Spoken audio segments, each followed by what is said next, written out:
you get addicted, of course. Having fresh eggs is, once you've had it, you never want a store-bought egg again. This Araucana, isn't this a well-behaved chick? This is, I think you're hypnotized. I don't know what this chicken is doing. See, you're feeling sleepy. Look at this. I know, mesmerized. I don't think it's ever gotten to sit on a lady's lap before. I think this is stuffed. Let's check if it may be stuffed. No, she's alive. She's happy. She's happy. She's being petted. But so, Susan, thank you so much for the article, first of all. Oh, thanks. And you can access the article online. And I thought it was interesting how many people responded to that. Oh my gosh, written up in all the papers and written up on so many blogs. It was a very popular article. Thanks. But what was really nice is that you did encourage. I mean, you left with a sense of encouragement that keeping chickens is becoming a common good thing. And it's not hard, and the pleasure is enormous, and I think it's good for the soul. It is very good for the soul and for the stomach. And thank you very much for being here today. And thank you, Tukey. Thank you, beautiful Tukey. We'll be right back. Up next, learn everything you need to know to get started raising your own chickens. My next guest turned her passion for chickens into a thriving business. Her website is called MyPetChicken.com. It features a wealth of information for the chicken owner, as well as supplies that you need to raise the chickens. She's here today to tell us more about getting started with baby chicks. Please welcome Tracy Torres. Welcome to the show. Thank you. So you have more than chickens coming. You have a baby coming. I do, in about 2 months. Oh boy, well this is a very interesting business, and I applaud your efforts at making sure that all backyard chicken owners have good yards for their chickens. Yes, thank you. And it's very, very important because nothing's sadder than when you get your little baby chicks and you don't have the correct yard, and a varmint gets in and they, you know, they're no longer there in the morning. So, so why don't we? What do you have to need? What do you need to get started with baby chicks besides the chicks? The segment that was just aired with Bud Wood of McMurray Hatchery did a great job of going over it. But the first thing you need are these cardboard panels or something like it. You can start out with a box, or some people use a Tupperware bin. These are interlocking panels that we've designed. That's great. In a kit, and so that's good for like for at least for a week, right? This is actually good. Our kit includes several panels, and so you can keep expanding as the chicks get older.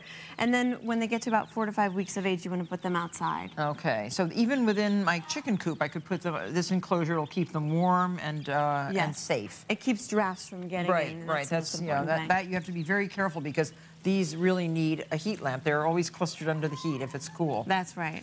And the heat lamp, essential. Essential. And this is what number of watts is that bulb? That's a 250. Okay. And it's a red infrared bulb. And the red is important actually because they're attracted to the color red. So if one of the chicks happens to be bleeding from an injury, all the other chicks will sort of hone in on that and cannibalize. So the red prevents them from seeing the blood. That's good. Yes. Oh, excellent idea. And then good, what do you use? Wood chips? Pine shavings. You want something a little bit more absorbent. A lot of times people use newspaper, but I recommend against it. This is the most absorbent material you can get. Okay. So that's good too, to put down, sprinkle it on a newspaper base. Yeah, also. Or on a plastic bag base, either one. Okay. And then the right feed is very important. So, oh good, I'm glad to see that it's organic. That's right. That's what we include in our kit. And this includes everything they need, all the nutrients, vitamins, minerals, proteins, fats, and you really don't need to feed them anything other than that. Okay, but a little bit of grass or a little bit of lettuce leaves, don't they like that too? They do, and when you start feeding them that, you also want to feed them some grit. And when they're babies, it's really just like a sand. But you can go to your local pet store and get parakeet gravel. Hello. They're talking to you, Tracy. And then the right waterer. This is very important. Yeah. So this is the feeder actually, and this is the waterer. That's right. And so fresh water I do it twice a day for baby chicks. Yeah, and this actually design is great. So if they kick some of those pine shavings in, you can just tip it out, clean it out. Go like that. That's right. And it prevents them from drowning because it's nice and shallow. Right. And then look at, oh my gosh, the eggs. We'll talk about those. We'll talk about the eggs in a minute, but look at the variety of colors and shapes of eggs. So beautiful. Now this is for a slightly older chicken. Right. When they move out to their coop, like this one here, at about 5 weeks of age, they need a bigger feeder and water. Now is this grower pellets? These are actually layer pellets, but that's a great question because between the time when you feed them, the starter feed and the layer feed, you need to feed them What age do you suggest changing over from? It depends on the manufacturer. Right. So they'll give their instructions on the bag, and sometimes they even use the starter feed up until 16 or 17 weeks of age, and then the developer only for 4 weeks. Okay. So this is developer, grower? This is the layer pellets. The layer, but once that's when they're already laying. Okay. But there's 3 different kinds of feed. That's right. Okay. And you know your stuff. Yes, I do. I've been doing this for a lot longer than you have, believe me. Oh, my God. And I pay lots of attention, even though the feed, I buy organic feed. It is much more expensive than the inorganic feed. I do it anyway because I'm eating the eggs. And that's right. And I want really great eggs, so it's important. That's right. Now, this is the waterer.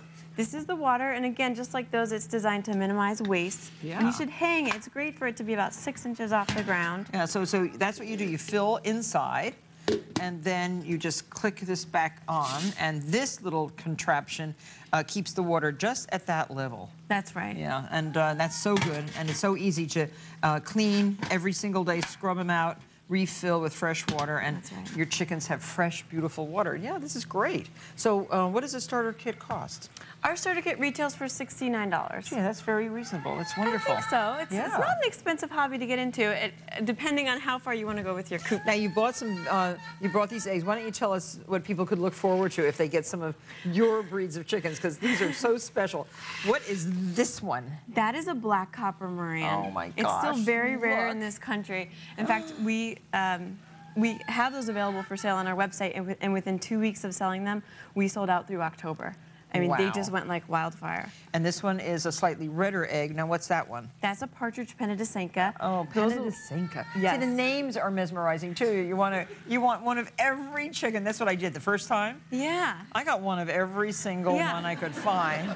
I had the most motley crew of chickens, but they were beautiful. The only one that did not do well in Connecticut was the Egyptian Fayumi. Yeah, they had no feathers. Who knew? Right. And no feathers in an ice-cold coop. It was even with a heat lamp, it just couldn't survive. Yeah. I just found it frozen like this one day. It was very sad. But are these Aracanas? Yes, they are. Oh, look how beautiful. Oh. And until today, I'd actually never seen a speckled. Look at these. These are true Americana. Americanas. And that's why they're going to be the blue. Oh, these are so beautiful. I like these. Do you sell these dishes too? No, we don't. Those are from They're from our kitchen. Your crafty people here. Yeah, no, we used to make those for the Martha Stewart collection. We have to make these again. Wouldn't you love those on your counter? I would love. Yes, they're so nice. I would love to sell them. Well, Tracy sells not only all of this equipment, but also the beautiful chickens as day-old. Yes, day-old baby chicks. Day-old, and so you ship them directly to whoever orders them. That's right. It's just like the process that was just described in the clip, except for the fact that we ship small orders of baby chicks to enable the backyarders. So we've made some modifications to the traditional shipping method. We upgrade to express mail instead of priority mail shipping, so they get there faster. And then we add long-lasting high-tech heat packs, actually, because the reason other hatcheries have a minimum of 25 chicks is they need one another's body heat. Right. So we supplement that, and we do a few extra things for the package. Good luck with your baby chicks, and good luck with your baby. Thank you. And thank you so much. And Tracy has brought everyone in our audience a hen purse for all you crazy chicken lovers. Isn't that cute?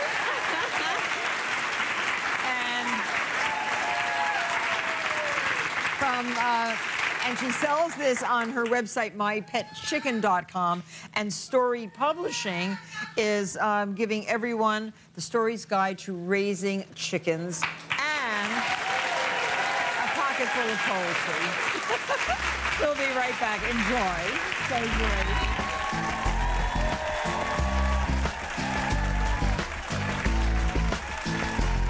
Up next, author Jan Brett shows off some of her feathered friends and learn a simple egg decorating technique inspired by her newest book.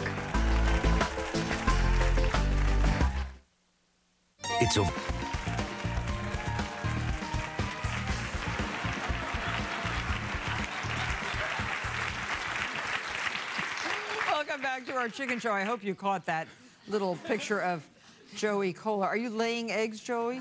It tastes pretty good, Martha. What are you doing?